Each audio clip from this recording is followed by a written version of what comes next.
ખેડા જિલ્લાના કપડવંજમાં ભાજપના તાલુકા પંચાયત સભ્યના પુત્રનું બુટલેગર કનેક્શન સામે આવતા ખળભળાટ મચી ગયો। ભાજપના સભ્ય મફત ઝાલાનો પુત્ર લિંકન દારૂની ખેપ મારતો રંગે હાથ ઝડપાયો। તપાસ દરમિયાન કારમાંથી 2160 દારૂ અને બિયરની બોટલ જપ્ત કરવામાં આવી છે। પોલીસથી બચવા માટે કારમાં ખોટી નંબર પ્લેટ લગાવ્યાનો પણ ખુલાસો થયો છે। રાજસ્થાનથી દારૂ લાવવામાં આવ્યો હોવાનું સામે આવતા પોલીસે કુલ 8 આરોપીઓ સામે ગુનો નોંધી વધુ તપાસ હાથ ધરી છે।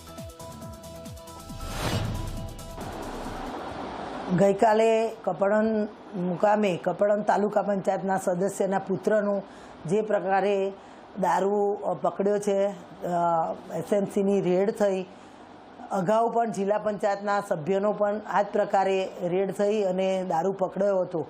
આ પ્રકારેની જો ભારતીય જનતા પાર્ટીના કમળના બેનર હેઠળ આવી કામગીરીને આવા કૃત્ય કરતા રહેશે તો કોઈને પણ ચલાવી લેવામાં નહીં આવે। પાર્ટી જ્યારે ટિકિટ આપી અને એમને પ્રજાની સેવા કરવા માટે જ્યારે પ્રતિનિધિ બનાવ્યા હોય ત્યારે કમળના બેનર હેઠળ આવા ગોરખ ધંધા કરતા હશે એ કોઈને પણ ચલાવી લેવામાં નહીં આવે।